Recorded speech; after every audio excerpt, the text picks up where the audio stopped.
আসসালামু আলাইকুম, সবাই কেমন আছেন? তাপসী ফ্যামিলি ব্লগ থেকে সবাইকে স্বাগত। এই শ্বশুরবাড়ির আমার আঙিনা উঠানের আশেপাশে একটু ভিডিও করে আপনাদের মাঝে একটু শেয়ার করলাম, তুলে ধরলাম। এই সকালবেলা আজ ঈদের তৃতীয় দিন এই ভিডিওটা করেছিলাম। এটা আজ আমি কয়েকদিন পরে আমি এই ভিডিওটা আজকে দিচ্ছি। এই শ্বশুরবাড়িতে সবাই মিলে ঈদ করার পর আজ আমি বাবার বাড়িতে চলে যাব, তাই সকালবেলা একটু নুডলস রান্না করে নিলাম বাচ্চাদের জন্য। নুডলসটা সিদ্ধ করে পরে তেলে কাঁচামরিচ পেঁয়াজ দিয়ে পেঁয়াজটা বাদামি কালার হয়ে ভেজে আসলে পরে ডিমটা দিয়ে দিব। আমার ভিডিওটা যাদের ভালো লাগে অবশ্যই একটা লাইক কমেন্ট করবেন। আপনাদের একটা লাইকের জন্যই আমি অনেক উৎসাহিত পাই। একটা কমেন্ট করলে আমার মনে আরও উৎসাহিত বাড়ে, তাহলে নতুন ব্লগ বানাতে মন চায়। আর আপনারা যদি লাইক কমেন্ট না করেন তাহলে আর ভিডিও করতে ভালো লাগে না। এটা সবাই একটা আশা নিয়েই করে। আর আমি যার ভিডিও দেখি পুরো ভিডিওই দেখার চেষ্টা করি, সবারটাই আমি দেখি। কয়েকজন আপু আসছে দেখি, নামগুলো আমার অবশ্যই মনে নেই। যে আখিনুর আপুর ভিডিওগুলো আমার খুব ভালো লাগে। তারপরে বগুড়ার একটা আপু কি জন্য নাম মনে নেই, এই আপুগুলোর ভিডিওগুলো আমার দেখতে খুব ভালো লাগে। এই সকালবেলা আমি নুডলসটা রান্না করলাম। রান্না করার পরে যে আমার জালের হাতে বানানো ফুল পিঠা, শিরিষ পিঠা, এগুলো খেতে অনেক মজা হয়। এগুলা আগে তো আমরা খুব বানাইতাম। এগুলা ঈদ আসলেই এই পিঠাগুলো খেতে অনেক ভালো লাগতো। এটি ভাজার পর গরম গরম উপরে চিনি দিলে অনেক ভালো লাগে। এটা আমরা সেমাইয়ের সাথে খাইতাম। এখন তো মানুষ শুধু কিনা পিঠাই খায়, হাতে আর বানাই না। পরে এই পিঠাগুলো ভাজার পর আমার জালে আরেকটা পিঠা হাতে বানাইছে। এটা হয়েছে, আমরা আওলা খিসি নামে এই পিঠাকে চিনি। আপনারা কী নামে চিনেন আমি জানি না। এটা আপনারা কমেন্টে জানাবেন এই পিঠাটাকে আপনারা কী পিঠা বলে ডাকেন। এগুলো পিঠা খেতে অনেক ভালো লাগে, মুচমুচে, সেমাইয়ের সাথে খেতে অনেক ভালো হয়। একে একে এগুলো পিঠে ভেজে নিলাম। তারপরে চিপস আছে কিনা, চিপসগুলো এগুলোও ভেজে নিব। ভেজে নিয়ে পরে বাচ্চাদের সকালে নাস্তা দেব।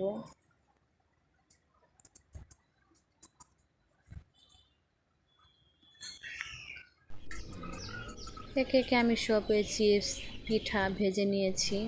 এবার আমি দুধ চুলায় দিলাম। দুধ চুলায় দিয়ে পরে দুধ সেমাই বানাবো। সেমাই রান্নাটা আমি আপনাদের মাঝে ভিডিও করতে পারিনি। অফ ক্যামেরায় আমি সেমাইটা রান্না করে নিয়েছি। পরে আপনার বাইরে ছুটির দিন থাকলে তো অনেক দেরিতে ঘুম থেকে উঠে আমি সকালে নাস্তাটা বানিয়ে পরে রুমে এসে পরে বিছানা আপনার ভাইয়াকে ডাক দিয়ে আমি ঘরটা গুছিয়ে নিলাম। আমি গ্রামের বাড়িতে থাকি না, তো আমার ঘরে বেশি একটা ফার্নিচার নেই। এই যা দেখছেন এগুলোই। গ্রামে আসার পর থাকার মতো কোনো রকম পরিবেশ আছে। যে আমি রুমটা গুছিয়ে নিলাম। আর যেহেতু বাবার বাড়ি যাব, সেজন্য আমি আরও কাপড় চোপড় গোছগাছ করে নিয়েছি। বাচ্চাদের নাস্তা খাইয়ে বাবার বাড়ি চলে যাব। এর মাঝে আবার ঈদের দিনের একটু ভিডিও এখানে অ্যাড করছি।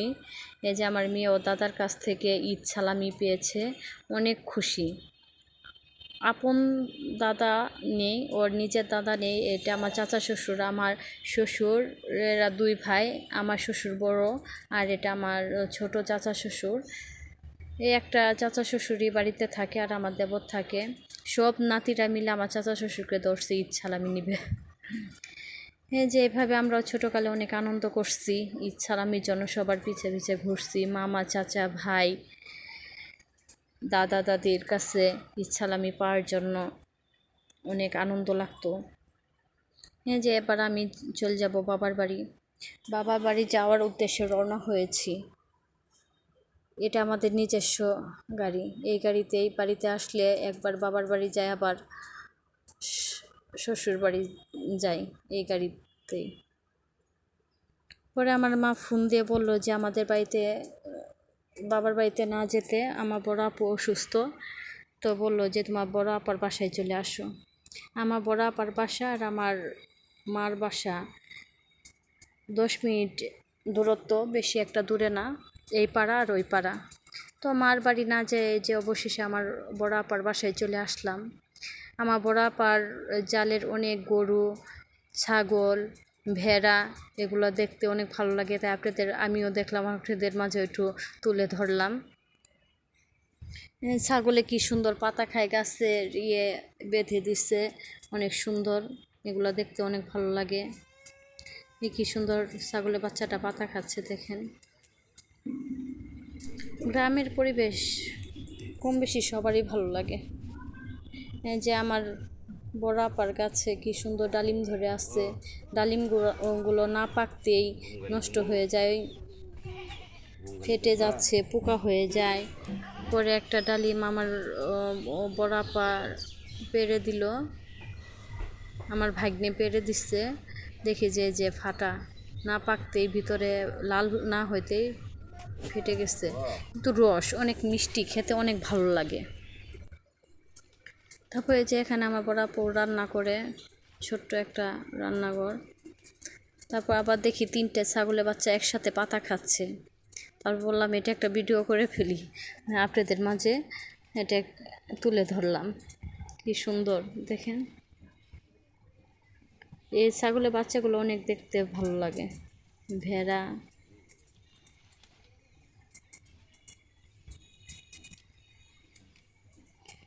তেহাপুর বাসায় এইভাবেই। পরে দেখি যে ওর উঠানে রাঙিনায় একটা মিষ্টি লাউয়ের গাছ হয়েছে, ওখানে দেখি শাকগুলো দেখতে অনেক সুন্দর।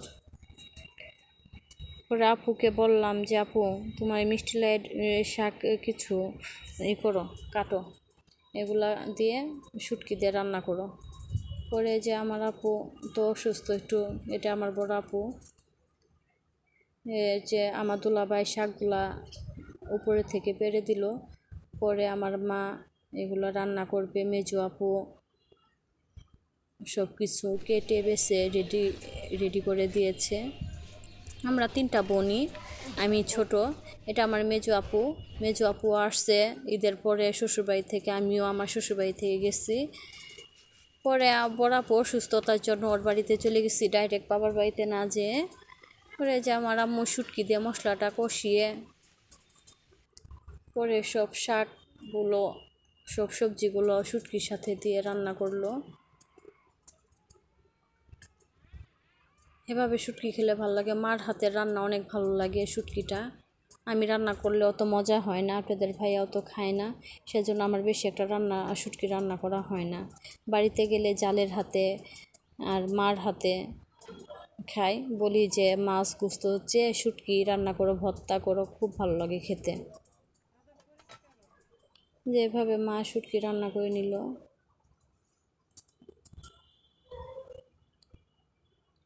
শুটকিটা রান্না অনেক সুন্দর হয়েছিল,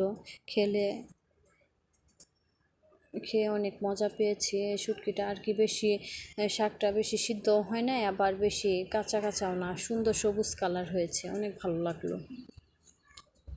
এভাবে আমার দুপুরের খাবার দাবার বড় আপার বাসায় আগের দিনে আপু অবশ্যই রান্না করে রাখছিল, দেশি মুরগি রান্না করছিল, তারপরে গরু গোস্ত রান্না করছে। আমার মেয়ে আবার এই যে ডিম ভাজি খাবে, তাই ডিম ভাজি করছে। তারপরে শ্যামাই, আমার মেয়ে শ্যামাই পছন্দ করে, তাই বড় আপু শ্যামাই করে দিচ্ছে।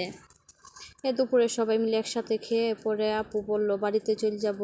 পরে আপু এই যে দেশি মুরগি ডিম দিয়ে দিল আমার মেয়ের জন্য।